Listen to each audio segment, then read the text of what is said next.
Search and Krishna. Today I'm going to be talking about a sinking ship, not the Titanic, but it's called the Louisiana, that was was made before the Titanic and also sunk, but on its last journey, and it completed lots of journeys before sinking, unlike the Titanic, which sunk on its first journey. Well, the Louisiana was also a faster ship.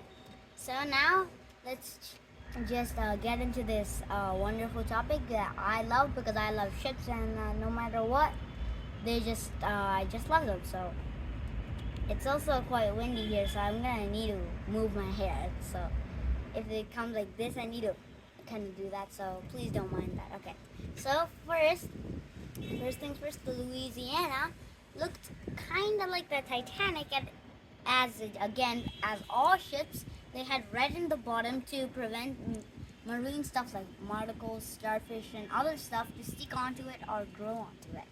So the red color on the bottom, and then again maybe it was black on the top, just like the Titanic, and then white up. But basically, the ship didn't have as much as good features as the Titanic. And during winter time, the poles that kept the walls up and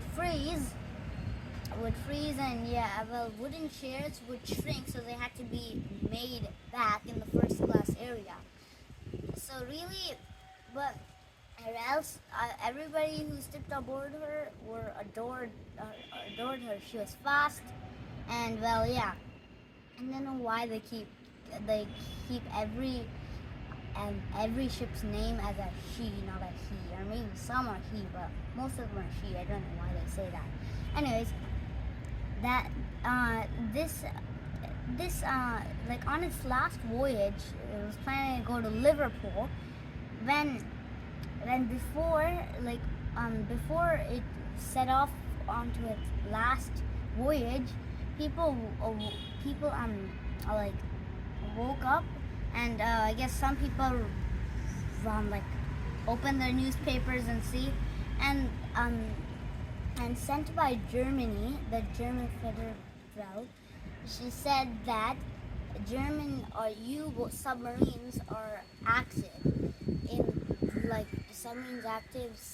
near the war zone. Germany called the around Great Britain the war zone because it was the and because the Louisiana, his last trip was entering the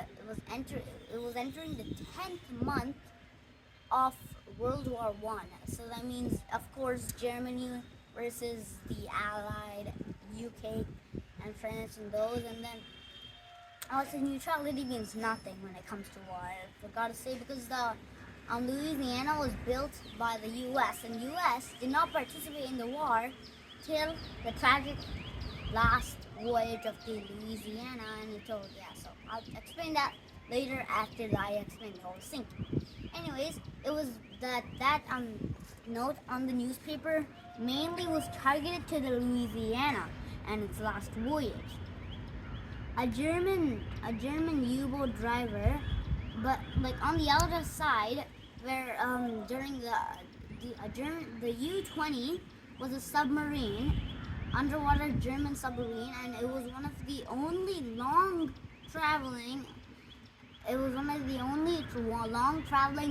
U-boat German submarines, and it was told to surround Great Britain, which is called the war zone. So basically, the U-20 was the submarine which sunk the Louisiana. Anyways, so the Louisiana set off on its last voyage, and it nearly collided with two other ships, but it safely made it anyways and did not collide. And then once it reached, as it was going, on the last day the Louisiana was seen, which is supposed to be the second to last day because it was on its last voyage, 2 more days, they had to drastically, it was foggy the next morning, in the early morning. But some of the people on the like early risers went aboard, checked out went on a deck and checked out the view like this. If this was the view area, they would be looking out here. I'm short, but they would probably be taller. Anyways, I need to stand on this to be a bit more taller. Anyways, so as they caught sight of UK a UK, which anyways is their ally.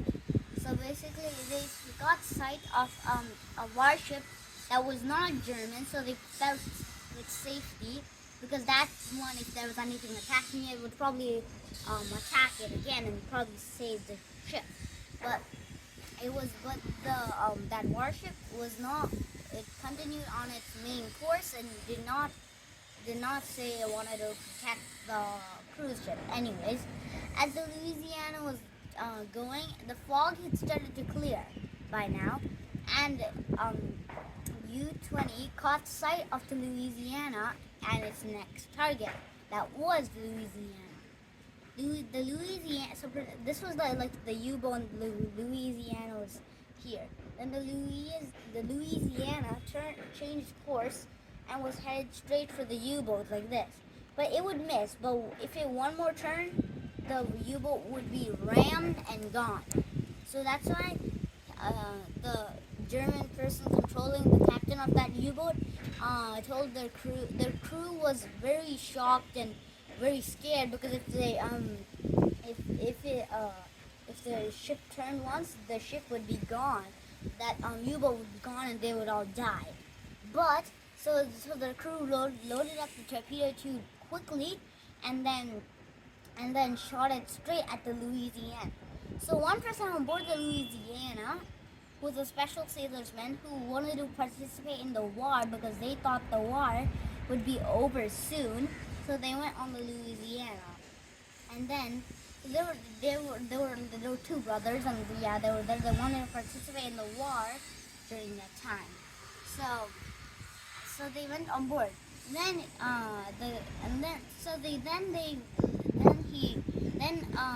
that sailorman came to the starboard side and then looked out, and then he saw a streak of bubbles come up and then a line coming towards the ship, like a pen drawing on the water. So some people were shocked looking at the starboard side. That's the right side of the ship. Port is the left, and then of course bow is the front, and then stern is the back of the ship. So it's like that. And people watching the starboard side was shocked. Some just stayed still. Some were very shocked, and some shouted torpedo. And then the torpedo came out of sight, and then some people thought it missed. But then a big 220 pounds of explosion exploded onto the hull, causing a house size of a gap, and rushed into the boat. But then the boat started to tilt, but they could not release any lifeboats, and the captain didn't say the word abandon ship, and it was too fast to lower any lifeboats at the speed of 15 knots. That's quite fast. So the Louisiana waited, and now it started to tilt a lot, and the Louisiana was having a lot of trouble. As the Louisiana started to tilt more, once it finally slowed down, some people, also the watertight bulkheads, that's like compartments, they thought it was not starting to sink actually. So people thought maybe that it had the watertight bulkheads were doing their thing, but then a second explosion came, releasing all of the electricity. So anybody alive still indoors would probably trip and fall and maybe probably die. So there was definitely a lot of issues inside the ship. So as the ship now started to really do, it finally slowed down to 5 knots. That's at least it's perfect to release lifeboats. But it was having a huge tilt to the starboard side. That means every lifeboat on the starboard side would be swaying, and people had to make a jump to get on, or maybe they would fall. And then on the port side, we could not release any lifeboats because they were hanging in towards. So the captain put a safety pin on one of the lifeboats um one of the lifeboats on the Louisiana that was on the port side, and then a person on board the ship showed a gun at a sailor and then said, "Remove the pin. Don't you see that the ship is sinking?" So he removed the pin, but then the lifeboat came crushing anyone in between the cab or the lifeboat. So as you can see, there probably were enough lifeboats for everybody on board. But one of the lifeboats, during that big explosion, a streak of water came and shattered the lifeboat 5. So like then this was the ship, and then it hit, the torpedo hit. Lifeboat 5 was here, and then the huge streak of water shattered the lifeboat into smithereens. That was probably gonna be really bad. So yeah. Anyways, during the sinking, a lot of people died, and also the salesman I was talking about, who first spotted that torpedo on the U-boat that sent the torpedo, waved one last time to their brother, and then they jumped in the water because there was probably no lifeboats left, and every other lifeboat was unusable. So they had to jump in the water with their life jacket on. When he surfaced, he looked down for his brother, but he didn't see. He swam as hard as he could underwater to get away from the commotion. Well, of course, he survived, but I still don't know about his brother. But anyways, yeah, it was a very sad story. This caused U.S. to join the war in 2 years after. That was, well, yeah. That could be long, but the war was definitely longer than 2 years.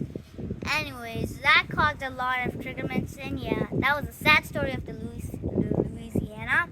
But, well, a good thing that I'm still alive and I just make a lot of videos. So yeah, I hope you like this video. Bye-bye.